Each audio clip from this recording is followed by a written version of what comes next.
আমি নাট্যকার খান শওকত। এটি আমার 110তম ভিডিও ভাষণ।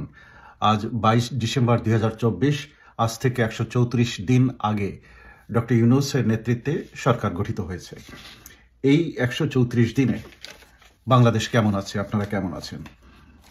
বাংলাদেশে আইন শৃঙ্খলা বলতে কিছুই নেই। যে যেভাবে পারছে অন্যায় করছে, চাঁদাবাজি, গুম খুন, হত্যা, ঘর পুড়িয়ে দেওয়া, প্রতিমা ভাঙচুর করা, বিশ্ব ইজতেমায় আক্রমণ করা, মসজিদে আক্রমণ করা, কি না অপরাধ আছে যা হচ্ছে না। এভাবে তো একটি দেশ চলতে পারে না। বার্লিন ভিত্তিক সংগঠন টিআইবি এর রিপোর্টে উঠে এসেছে এই সরকার সংখ্যালঘুদের নিরাপত্তা দিতে ব্যর্থ হয়েছে, শিক্ষাঙ্গনে নিরাপত্তা দিতে ব্যর্থ হয়েছে, মৌলবাদের প্রভাব বাড়ছে, লালন শিল্পীদের সুরক্ষা দিতে ব্যর্থ হয়েছে, মেয়েদের সম্মান রক্ষা দিতে ব্যর্থ হয়েছে, মানুষের গণতান্ত্রিক অধিকারের সুযোগ দিতে ব্যর্থ হয়েছে। বাংলাদেশে ধর্মনিরপেক্ষ রাষ্ট্র আছে, সেটি ধর্মনিরপেক্ষতার সৌজন্য প্রকাশে ব্যর্থ হয়েছে সরকার।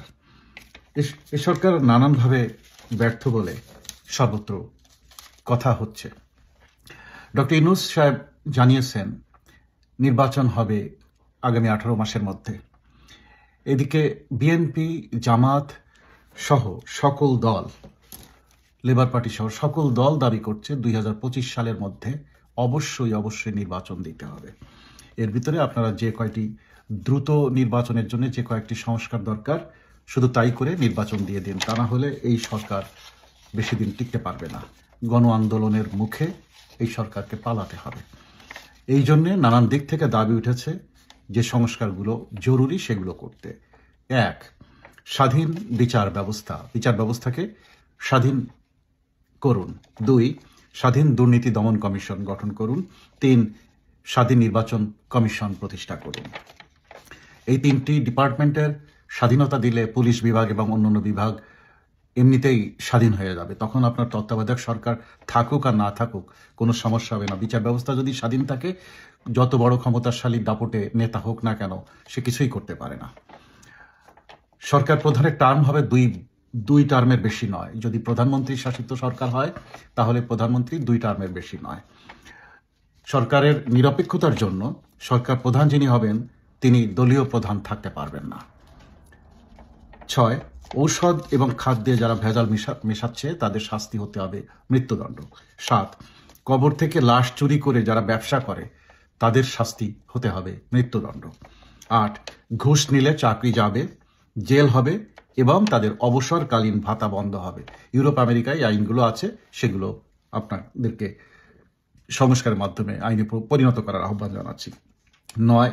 ভুয়া মুক্তিযোদ্ধা যারা আছেন তাদের শাস্তি হবে মৃত্যুদণ্ড। কারণ মুক্তিযুদ্ধ করেননি অথচ মুক্তিযোদ্ধা তালিকায় নাম তুলেছেন, আপনি রাষ্ট্রদ্রোহী, রাষ্ট্রের সাথে মিথ্যা বলেছেন, আপনার শাস্তি হতে হবে মৃত্যুদণ্ড। এবং 10. গণতন্ত্রের স্বার্থে অবৈধভাবে রাষ্ট্র ক্ষমতা দখলকারীর শাস্তি হবে মৃত্যুদণ্ড। শেখ হাসিনা সরকার অবৈধ রাষ্ট্র ক্ষমতা দখলকারীর শাস্তি মৃত্যুদণ্ড করে গিয়েছিলেন। আপনারা সম্প্রতি 5ম সংশোধনী আইন বাতিলের দাবি তুলে এই আইনটি বাতিল করে দিয়েছেন।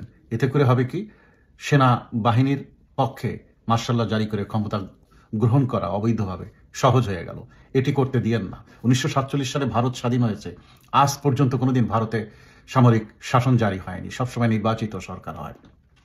শুধুমাত্র কনস্টিটিউশনাল গভর্নমেন্ট এবং গণতান্ত্রিক গভর্নমেন্ট পরিচালনার ব্যর্থতার জন্য পাকিস্তানে একের পর এক সামরিক শাসক এসেছেন এবং আজও তাদের সরকার সামরিক বাহিনীর সহযোগিতা নিয়েই চলতে হয়। এতে গণতন্ত্র এগোতে পারে না। এই জন্যে এই দাবিগুলো আমাদের রইল। বর্তমান অবস্থা কি, ডলারের বাজার অস্থিতিশীল, ডলারের রিজার্ভ প্রায় শেষ, বেশি দাম দিয়ে ডলার কিনতে হচ্ছে এবং ব্যবসায়ীরা আমদানি করতে যেয়ে বেশি দাম দিয়ে জিনিস কিনছেন। এই জন্যে বাজারে এটির প্রভাব পড়বে, ক্রেতাদেরকে বেশি দামে কিনতে হবে। এ থেকে যেন বাংলাদেশ সরকার মুক্ত হতে পারছে না। ভারতের সঙ্গে আগের সরকারের যে সম্পর্ক ছিল, আমদানির ক্ষেত্রে ডলার ব্যবহার করছিল না শেখ হাসিনা সরকার, তারা বাংলাদেশি টাকা দিয়ে জিনিস কিনছিলেন। কিন্তু এই সরকার ভারত সরকারের সাথে সম্পর্ক নষ্ট করায় এখন ডলার দিয়ে কিনতে হচ্ছে, তাতে করে জিনিসের দাম বেশি পড়ে যাচ্ছে। আপনাদের মনে আছে শেখ হাসিনার সরকার বয়স্ক ভাতা, বিধবা ভাতা, প্রতিবন্ধী ভাতা, শিক্ষাবৃত্তি ভাতা, নানান ভাতা দিয়ে মানুষের জীবনমানকে উন্নত করার চেষ্টা করছিলেন। বর্তমান সরকার এসে সকল ভাতা, সেই সব ভাতা সব বন্ধ করে দিয়েছেন এবং জিনিসের দাম বাড়িয়ে দিয়েছেন, যাতে করে দারিদ্রতা এবং অভাব বেড়ে গেছে। অনেকেই বলা বলি করছেন এগুলোর মূল কারণ এনজিওদের দিয়ে সরকার গঠন করেছে, তো এটা হলো ক্ষুদ্র ঋণের ব্যবসার জন্য পরিবেশ তৈরি করছে। আপনার হাতে যখন টাকা থাকবে না, আপনি তখন লোন নিতে যাবেন, ক্ষুদ্র ঋণ নিতে যাবেন। এই সারা দেশে এই এনজিওদের ক্ষুদ্র ঋণ ব্যবসা প্রসারের জন্য এই দেশে এইভাবে অভাব ছড়িয়ে দেয়া হচ্ছে। এ থেকে জাতির মুক্তি হওয়া দরকার। বাংলাদেশের এই সরকার ইন্ডেমনিটি দিয়েছেন না, জুলাই আগস্ট সময় যেসব হত্যাকাণ্ড হয়েছে, আওয়ামী লীগ যেসব অন্যায় করেছে তার বিচার হবে এবং সমন্বয়করা যে অন্যায় করেছে তার বিচার হবে না, ইন্ডেমনিটি দিয়েছেন। দুশ্চিন্তার কিছু নেই। শেখ হাসিনা সেদিন ভাষণে বলেছেন যে অবৈধ সরকারের এই প্রজ্ঞাপনে কোনো কাজ হবে না। সংবিধান বহির্ভূত সরকার এই বর্তমান সরকার, তারা যত প্রজ্ঞাপনই দিক এটা কোর্টে টিকবে না। লেবার পার্টি চেয়ারম্যান, আমার ফেসবুকে আছে ভিডিওটা, লেবার পার্টির চেয়ারম্যান বলেছেন সমন্বয়করা দুদিন আগে ছাত্র ছিল, এখন তারা এত টাকার মালিক হলো কি করে যে তাদের ৪৫ লক্ষ টাকার গাড়ি চড়তে হয়। এক একজন সমন্বয়কের গাড়ি, একাধিক গাড়ি, এবং একটা গাড়ির দাম ৪৫ থেকে ৫০ লাখ টাকা। এত টাকা তারা পাচ্ছে কোথায়? উপদেষ্টা নাহিদের পিতা মিরপুরে অফিস খুলে ঘুষ ও তদবিরের ব্যবসা করছেন এটা, এবং সকল সমন্বয়কদের এবং এই ইয়াং যেসব উপদেষ্টাদের, এদের সম্পর্কে যা শোনা যাচ্ছে তাদের আত্মীয় স্বজনরা এই তদবির ব্যবসা, ঘুষ ব্যবসা করছেন। এটা আপনারা ভালোভাবে খোঁজ দিন, এটা বন্ধ করার উদ্যোগ নিন। এভাবে দেশ চলতে পারে না। উপদেষ্টা মাহফুজ আলমের পোস্ট যে হিমালয় থেকে ইয়ে পর্যন্ত, বঙ্গোপসাগর পর্যন্ত আমাদের এই এলাকা, আমাদের এই সেভেন সিস্টার, আমাদের আসাম, ত্রিপুরা, মেঘালয় আমাদের, এবং উনি এমনও লিখেছেন যে ২০২৪ সালে আমাদের যেসব সৈন্যরা যুদ্ধ করেছে তারা ভারতের এইসব অঞ্চল বাংলাদেশের মধ্যে নেয়ার জন্য যুদ্ধ করতে প্রস্তুত। একজন উপদেষ্টা যখন এটা লেখেন তখন এটা সরকারের বক্তব্য হয়ে যায়, এবং বাংলাদেশ সরকার আরেক ভারত সরকারের সাথে তার জমি, তার ল্যান্ড নিয়ে নেওয়ার জন্য হুমকি দিচ্ছে। যদি কোনো দেশ হুমকি দিত বাংলাদেশের অমুক জেলা তারা নিয়ে নেবে, আমরা কি তাদেরকে ছাড়তাম? ভারতও ছাড়বে না। ভারতের পররাষ্ট্র মন্ত্রণালয় কড়া প্রতিবাদ জানিয়েছে। সংবাদ সম্মেলন করে রণবীর জসওয়াল জানিয়ে দিয়েছেন বাংলাদেশ সরকারকে ব্যাখ্যা দিতে হবে এবং তাদের এই বক্তব্য উইথড্র করতে হবে এবং হিসাব করে কথা বলতে হবে এখন থেকে। আমরা অনুরোধ জানাচ্ছি, এই উপদেষ্টা মাহফুজ আলম এমন পোস্ট দিলেন কেন? যাতে করে বাংলাদেশের মানুষের একটা বিপদের মুখোমুখি হয়ে যাচ্ছি আমরা, এটা তাকে শোকজ করা হোক এবং তার কি উত্তর সেটা দেশবাসীকে জানানো হোক। গতকাল পুলিশের আইজিপি সাংবাদিকদের সামনে বলেছেন সারা দেশে লক্ষ লক্ষ ভুয়া মামলা হচ্ছে, এটা পুলিশের জন্য খুব অস্বস্তিকর। তিনি এটাও বলেছেন ১৫০০ অস্ত্র এখনো আমরা উদ্ধার করতে পারিনি, যে সকল অস্ত্র লুট হয়েছিল।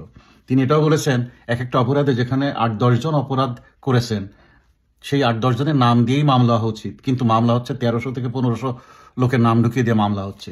এতে পুলিশের কাজের অত্যন্ত অসুবিধা হচ্ছে, আর নিরীহ মানুষকে হয়রানি করা হচ্ছে এবং তাদের কাছ থেকে টাকা নেওয়া হচ্ছে যে তোমার নাম মামলায় আছে, তুমি এত এই লাখ টাকা, ২ লাখ, ৫ লাখ, ১০ লাখ টাকা দাও, এই খুনের মামলায় তোমার নাম এসে গেছে, তোমাকে নাম বাদ দেওয়া হবে। এইভাবে এই বিএনপি, জামাত এবং পুলিশের এবং নানানভাবে অসাধু লোকদের এই ব্যবসা শুরু হয়েছে। এ থেকে আমরা মুক্তি চাই।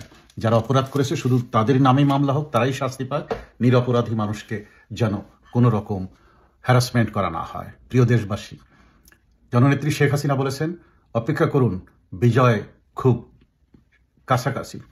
আমরা আশা করছি জানুয়ারি মাসে ডোনাল্ড ট্রাম্প ক্ষমতা গ্রহণের পর, শপথ নেওয়ার পর বাংলাদেশ সম্পর্কে একটি সিদ্ধান্ত হবে এবং আমরা আশা করছি একটি পজিটিভ সিদ্ধান্তের দিকে যাচ্ছে বাংলাদেশ।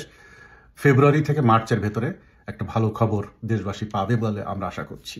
সাথে থাকুন, এগিয়ে চলুন এবং একটি দুর্নীতিমুক্ত, একটি বৈষম্যহীন, একটি আইন ও শৃঙ্খলার জন্য আমরা যেন গর্ব করতে পারি, একটি গণতান্ত্রিক রাষ্ট্রের পক্ষে আমরা যেন থাকতে পারি, সেই চেষ্টা করুন, সেইভাবে কাজ করুন।